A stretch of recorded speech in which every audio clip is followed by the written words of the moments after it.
Capsule Accès Physio en compagnie de Olivier Ma, physiothérapeute associé chez Accès Physio. Olivier, bien souvent, quand on pense blessure, on pense au cou, on pense au dos, aux épaules. Rarement, on pense à la cheville, aux chevilles. C'est très important dans l'élan de golf. Exact. Donc, la mobilité à la cheville et aux pieds sont très importants dans l'élan de golf puisque ça favorise un bon transfert de poids et une bonne biomécanique globale.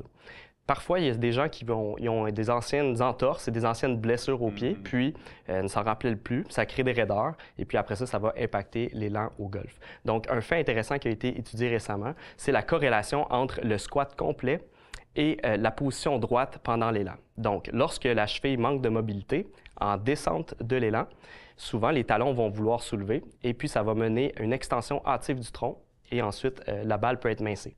Donc, si je suis en mesure de faire de bons squats, je suis en mesure de maintenir ma position de golf pendant mon élan de golf. Il y a une relation un pour un. Exact. Ça, c'est vraiment, et c'est un mouvement relativement simple à faire. Est-ce qu'il y a une piste d'exploration pour voir comment est notre mobilité au niveau des chevilles? Oui, tout à fait. En fait, en physiothérapie, on donne beaucoup l'exercice de flexion dorsale en mise en charge au mur.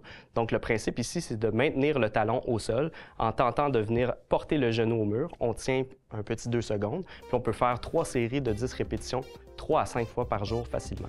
Et si on n'est pas capable de faire ça, évidemment, on consulte notre physiothérapeute pour voir s'il y a problème à la source. Tout à fait. Merci, Olivier. Merci.